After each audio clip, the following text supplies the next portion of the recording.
Hello, in this video I want to say Requiescat in parce to Baron Field of Birkenhead. His noble lordship has been called to his reward at the age of 180 years. He was a socialist parliamentarian for 4 decades. He represented Birkenhead, a small town in the Wirral, as in near Liverpool, and he was one of the only honourable Labour politicians there were. Um, and he'd spoken about reform of the benefit system for a very long time. He was a junior minister under the Blair administration in the late 90s, early noughties. He'd been ill for some time. So I didn't obviously know this was coming, but apparently it was not unexpected. So he was trying to make life better for the average person, and that's what led him into politics. It doesn't state what disease he was suffering from when he passed away. He's been liked by just about everyone, maybe not the far left, but he was in politics for the right reasons. And he was not driven by egomania and so on. He used to campaign in a rather restrained manner. He was soft spoken and so on, unfailingly courteous. We don't see his like anymore. And he didn't have much truck with wokery. He was served under Harriet Harman, poor chap. But yeah, he was cerebral and a decent person.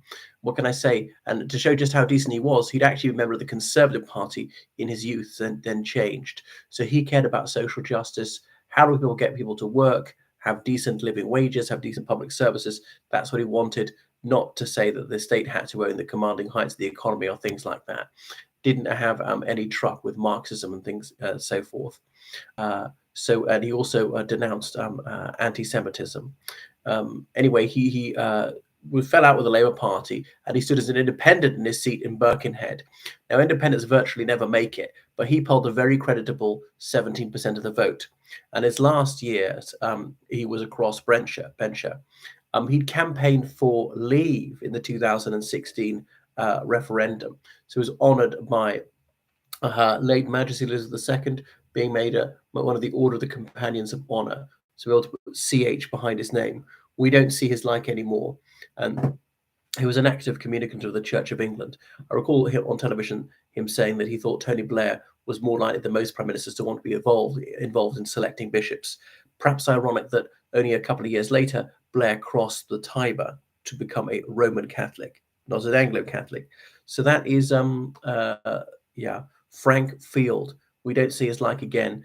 Said that they needed to think the unthinkable in the late 90s, that being on benefits had become a career for some people, but that was politically unacceptable for the Labour Party because some of its constituencies, a significant minority of people are on the sick, have got these benefits on the basis they're permanently disabled, and some people genuinely are permanently disabled, cannot work.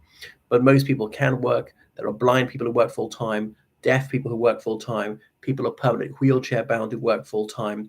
There are Down syndrome people who work full time. I know guys only got one hand, he's a chef. There are people with only one arm who work full time. There are all sorts of people with severe disabilities who do work. We generally don't do physically demanding jobs. It's not that, like a century ago, most people worked in farms, factories, shipyards, coal mines, and in construction and so forth.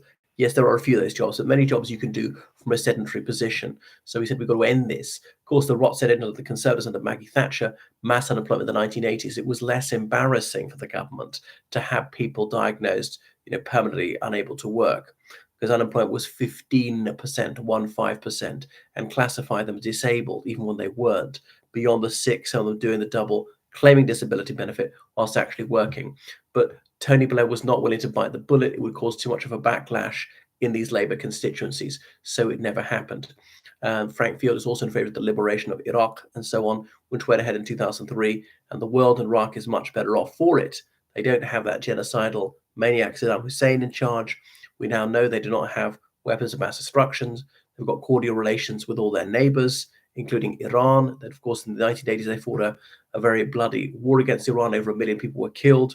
So it's perhaps the only democracy in the Arab world. So it was just a win, win, win, win. And yes, people were killed, but that's obviously all the fault of Saddam Hussein and his regime for starting the war, and various terrorists like Al-Qaeda and its Shia mirror images. So that is Frank Field. So yes, He devoted his life to public service. He was there to make life better for ordinary people. And that's what Labour politicians used to be about, and not trying to outlaw various words or interfere in people's private life and so on.